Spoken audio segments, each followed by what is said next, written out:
दोस्तों नमस्कार। एक बार फिर आपका स्वागत है मेरे इस चैनल पे।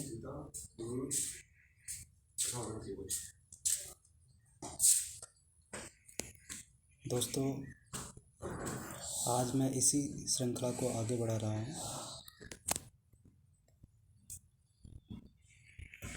और कल मैंने आपको इतिहास के प्राचीन भारत के इतिहास के कुछ फैक्ट्स बताए थे। आज मैं वैदिक साहित्य के बारे में बताऊंगा आपको, जो कि परीक्षा के लिहाज से बहुत मददगार साबित होंगे आपके लिए। खासकर जो अभ्यर्थी UKPSC, UKSSC, Uttarakhand TGT PGT आदि एग्ज़ामों की तैयारी कर रहा हो, जिसमें हिस्ट्री के क्वेश्चंस आते हैं, उन सभी के लिए ये सीरीज बहुत ही लाभदायक सिद्ध होगी। तो दोस्तों अब ज़्यादा देरी न करते हुए इस श्रृंखला को आगे बढ़ाते हैं। आज सीधे हम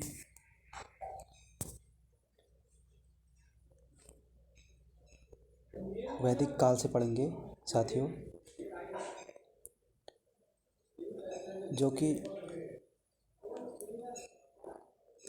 काफ़ी इम्पोर्टेंट सेक्शन है हिस्ट्री का काफ़ी इम्पोर्टेंट सेक्शन है। इस सेक्शन से लगभग हमेशा क्वेश्चन बनते हैं।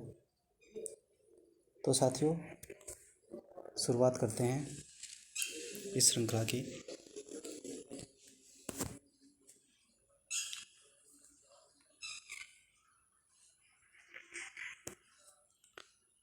सबसे पहला फैक्ट है, आर्य शब्द इंगित करता है श्रेष्ठ वंश को। ठीक है, आर्य वंश का होता है श्रेष्ठ वंश, जो श्रेष्ठ या कुलीन होता है इसका अर्थ क्या होता है, आर्य बोलते हैं उसको।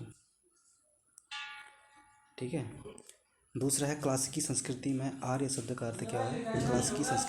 क्लासिकी संस्कृति में आर्य शब्द का अर्थ क्या होता है, एक वरहत व्यक्ति। वरहत मतलब बड़ा व्यक्ति। सबसे पुराना वेद कौन सा है, ऋग्वेद। त्रयी किन वेदों को कहा जाता है, त्रयी 3 वेद होते हैं। ये 3 वेद कौन कौन से हैं, पहला है ऋग्वेद, दूसरा है यजुर्वेद, तीसरा है सामवेद। इन तीनों को त्रयी कहा जाता है। वह वैदिक ग्रंथ जिसमें वर्ण शब्द का सर्वप्रथम नाम उल्लेख मिलता है वो कौन सा है, ऋग्वेद है। ठीक है साथियों, वर्ण शब्द का सबसे पहला उल्लेख ऋग्वेद में मिलता है।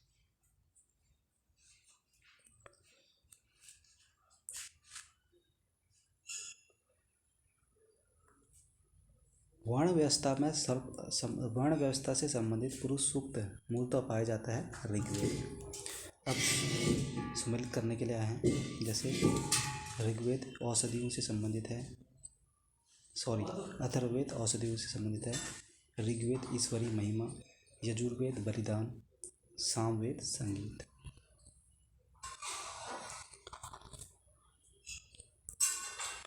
इसमें भी सम्मिलित करना है, ऋग्वेद स्रोत और प्रार्थनाएं, यजुर्वेद स्रोत और कर्मकांड, सामवेद संगीतमय स्रोत, मतलब सामवेद का संबंध संगीत से होता है, और अथर्ववेद का मतलब तंत्र मंत्र या वशीकरण, जादू टोना। ऋग्वेद यजुर्वेद अथर्ववेद सामवेद चारों वेदों में से वह वेद जिसमें जादुई माया और वशीकरण का वर्णन मिलता है वह क्या है, अथर्ववेद। ठीक है साथियों, जादुई माया या वशीकरण का संबंध अथर्ववेद से है। ऋग्वेद में ऋचाएँ कितनी हैं, 10,552, कहीं 10,562 भी हैं, लेकिन घटना चक्र में 10,552 दिया गया है, तो इसको आप मान सकते हो सही। बाकी NCERT को फॉलो करना चाहती हो, जो NCERT में होगा उसके अकॉर्डिंग आप सही करना। ठीक है,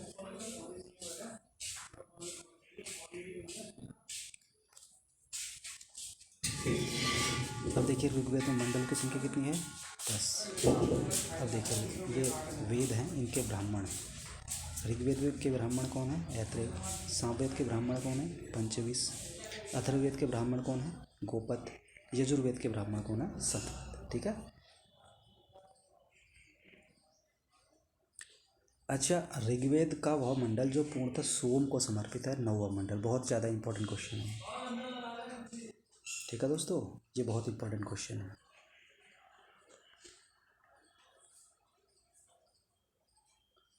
ये 9वां जो मंडल है ये देवता सोम को समर्पित था, और ये बहुत बार क्वेश्चनों में एग्जामों में पूछा गया है पूर्व के। गोत्र प्रथा की शुरुआत हुई थी उत्तर वैदिक काल, ठीक है। गोत्र प्रथा की शुरुआत कब हुई थी? उत्तर वैदिक काल में।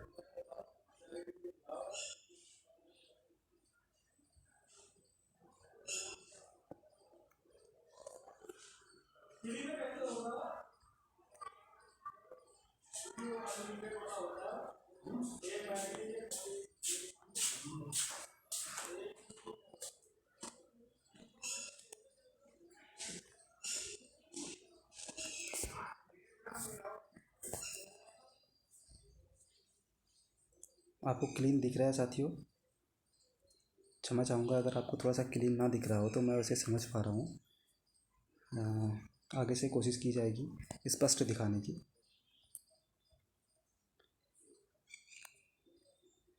यज्ञ संबंधी विधि विधानों का पता चलता है यजुर्वेद से, ठीक है साथियों। यज्ञ संबंधी विधि विधानों का पता किससे चलता है? यजुर्वेद से। यजुर्वेद।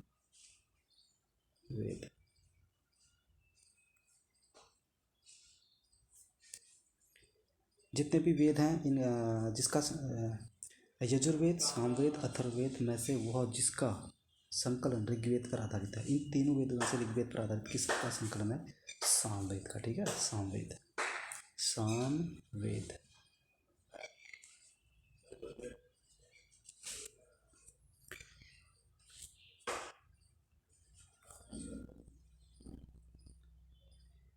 तक्षशिला, अतरंजी खेड़ा, कौशाम्बी, हस्तिनापुर में से वह स्थल जिसकी खुदाई में लौह धातु के प्रचलन के प्राचीनतम प्रमाण मिले हैं अतरंजी खेड़ा से, ठीक है। उपनिषदों का मुख्य विषय क्या है? दर्शन।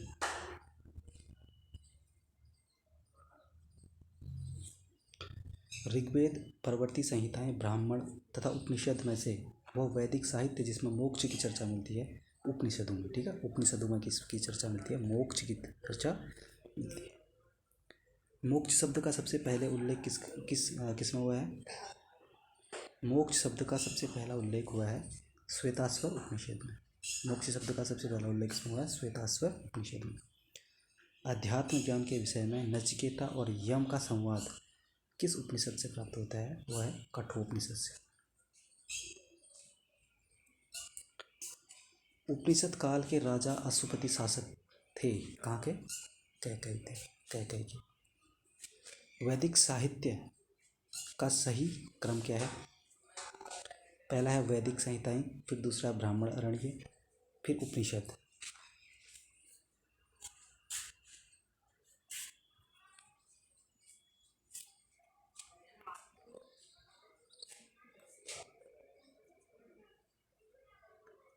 आरंभिक वैदिक साहित्य में सर्वाधिक वर्णित नदी कौन सी है? सिंधु नदी है। वैदिक नदी अस्किनी की पहचान की जाती है चेनाब नदी से, ठीक है। अस्किनी की पहचान किससे की जाती है? चेनाब। अस्किनी नदी का दूसरा नाम चेनाब नदी है। ऋग्वेद में जिन नदियों का उल्लेख अफगानिस्तान के 7 आर्यों के संबंध का सूचक है वह क्या है? कुंभ और कुमु। अब कुछ नदियां हैं, उनके आधुनिक नाम है। कुभा, काबुल को कुभा कहा जाता था। रावी को परशुनी, रावी नदी का है। सदानीरा गंडक को कहा जाता है। सतुद्री सतलज को कहा जाता है। ऋत भारत की प्राचीन वैदिक सभ्यता के एक केंद्रीय विचार चित्रित करते हैं। इस संदर्भ में सत्य कथन क्या है? ऋत मूलभूत नैतिक विधान था जो सृष्टि और उनके अंतर्निहित सारे तत्वों के क्रियाकलापों को संचालित करता था।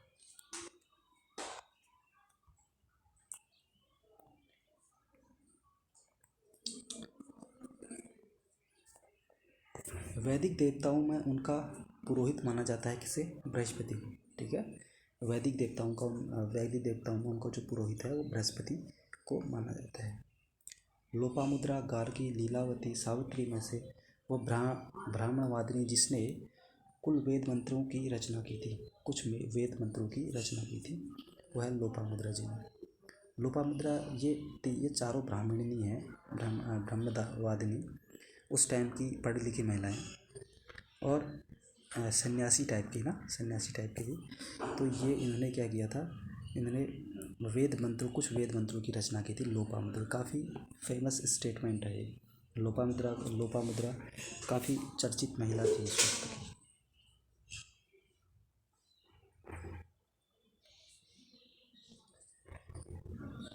ऋग्वेदिक काल में निष्क शब्द का प्रयोग एक स्वर्ण आभूषण के लिए होता था, किंतु परिवर्तित काल में इसका प्रयोग हुआ सिक्कों में। ठीक है, ऋग्वेदिक काल में निष्क आभूषण क्या था, गले में पहना जाता था निष्क आभूषण। 14वीं सदी ईसा पूर्व में बोगाज को यह अभिलेख महत्वपूर्ण है, क्योंकि यहाँ से प्राप्त अभिलेखों में वैदिक देवताओं एवं देवियों का नाम उल्लेख प्राप्त होता है। अभिलेखों में से वह जो ईरान से भारत में आर्यों के नामों की सूचना देता है वो क्या है, बोगाज कोई। शंकराचार्य, एनी बेसेंट, विवेकानंद तथा बाल गंगाधर तिलक में से वह जिसने आर्यों के आदि देश के बारे में लिखा था वो क्या है, बाल गंगाधर तिलक जी। शतपथ ब्राह्मण में उल्लेखित राजा विदेद माधव से संबंधित ऋषि थे ऋषि गौतम और राहुगण। उत्तरवैदिक काल में से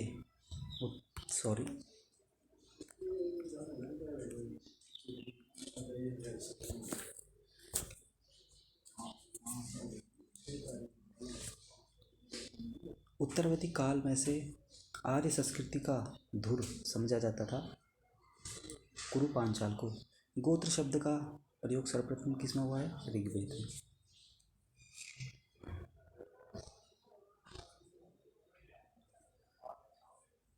गोत्र प्रथा की शुरुआत कब हुई, उत्तर वैदिक काल में। पूर्व वैदिक आर्यों का धर्म मुख्यतः क्या था, प्रकृति पूजा और यज्ञ था। ऋग्वेद काल में जनता मुख्यतः विश्वास किसमें करती थी, बलि और कर्मकांड में।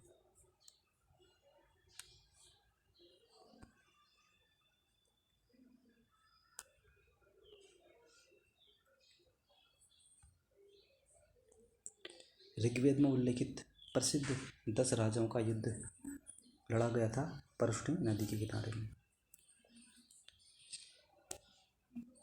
सिंधु, सरस्वती, वितस्ता तथा यमुना में से वह नदी है जिसे ऋग्वेद में जिसे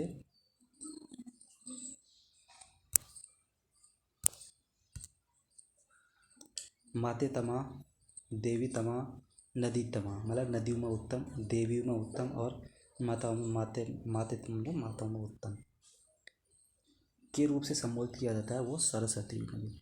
दोस्तों ये जो सरस्वती नदी थी ऋग्वेदिक काल में, सिंधु उस टाइम पे ऋग्वेदिक काल में ये सबसे पवित्र नदी मानी जाती थी।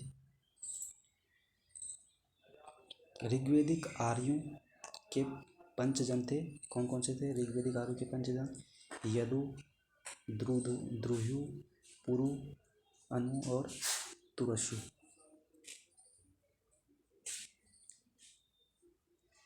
प्राचीन काल में आर्यों के जीविकोपार्जन का मुख्य साधन क्या था, शिकार था। ठीक है साथियों, प्राचीन काल में आर्यों के जीविकोपार्जन का मुख्य साधन क्या था, शिकार था। ऋग्वेद में उल्लेखित यव शब्द जिस कृषि उत्पाद हेतु प्रयुक्त किया गया था वह क्या है, जौ। जौ का दूसरा नाम क्या था, यव। ठीक है। वैदिक युग में प्रचलित लोकप्रिय शासन प्रणाली कौन सी थी, वंश परंपरागत राजतंत्र।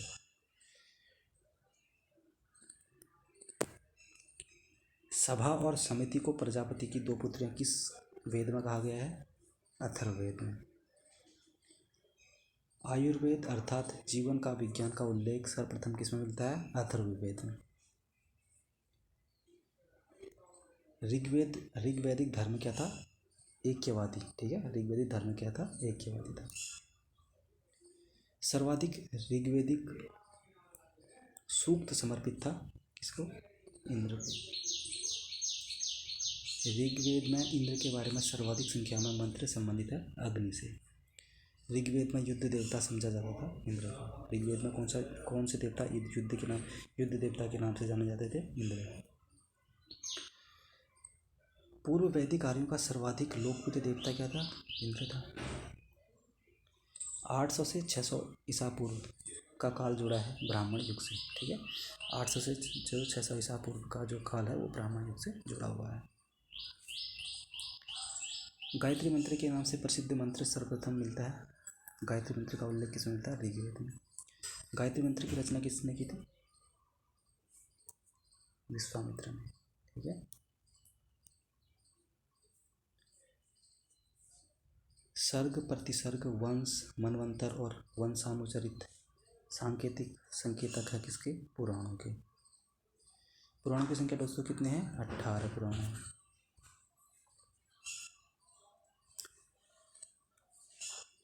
श्रीमद् भगवद गीता मौलिक रूप से लिखी गई है, संस्कृत में लिखी गई है। महाभारत मूल तो जानी जाती थी जैन संहिता के रूप में। हिंदू पौराणिक कथा के अनुसार समुद्र मंथन हेतु जिस सर्प ने रस्सी के रूप में स्वयं को प्रस्तुत किया था वो कौन सा है? वासुकी। अछूत की अवधारणा का स्पष्ट रूप से उद्धत हुई थी धर्मशास्त्र के समय में। सत्यमेव जयते शब्द लिया गया है किससे? मुंडकोपनिषद से लिया गया है। बहुत इंपॉर्टेंट क्वेश्चन है ये भी। सत्यकाम जाबाल की प्रथा जो अनब्याही माँ के होने के लांछन को चुनौती देती है उल्लेखित किससे? छांदोग्य उपनिषद में ऐसा कहा गया है। ऋग्वेद की मूल लिपि कौन सी है दोस्तों? ब्राह्मी है। ठीक है, ऋग्वेद की जो मूल लिपि है वो ब्राह्मी लिपि है। वैदिक कर्मकांड में होता का संबंध किससे है? ऋग्वेद से। अवेस्ता और ऋग्वेद में समानता है। अवेस्ता संबंधित किससे है? ईरानियों से, ईरान से संबंधित है अवेस्ता। वैदिक काल में अघन्य माना गया है किसे? गाय को। गाय बहुत पवित्र मानी जाती थी, इसे मारने पे कठोर दंड दिया जाता था वैदिक काल में। ऋग्वेदिक काल में प्रारंभ में महत्वपूर्ण मूल्यवान संपत्ति समझा जाता था गाय को। ठीक है,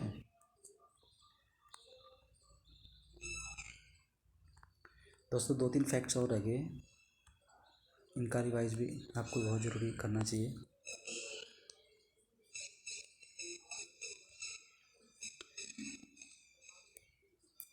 प्राचीन भारतीय समाज के प्रसंग में कुल वंश, कोश, गोत्र शब्दों में से वह शब्द जो शेष 3 के वर्ग का नहीं है, कोश। ठीक है, संस्कारों की संख्या कितनी दोस्तों? 16 संस्कार। जीविकोपार्जन हेतु वेद वेदांग पढ़ने वाला अध्यापक क्या कहलाता था? उपाध्याय। ठीक है, जो अपने जीविकोपार्जन, जो जीवन यापन करने के लिए जो वेद वेदांग का अध्ययन करता था, जो वेद वेदांगों का अध्ययन कराता था, और जो अध्यापक, उस अध्यापक को कहा जाता था उपाध्याय। तो साथियों ये मेरा आज का वीडियो है, उम्मीद करता हूँ आपको अच्छा लगा होगा। नमस्कार सर, धन्यवाद दोस्तों आपके इस वीडियो में बने रहने के लिए, बहुत बहुत धन्यवाद। और साथियों जो ये घटना चक्र की सीरीज़ है ये बहुत इम्पोर्टेंट सीरीज़ है, आप लोग लगे रहिए। और मैं ऐसे ही इस घटना चक्र के जो हिस्ट्री के जितने भी फैक्ट्स हैं सभी फैक्ट्स को मैं आप लोगों के सामने रखूँगा और धीरे धीरे वीडियो क्वालिटी में सुधार करूँगा। ठीक है दोस्तों, तो साथियों अभी इतना ही, फिर मिलते हैं, गुड बाय।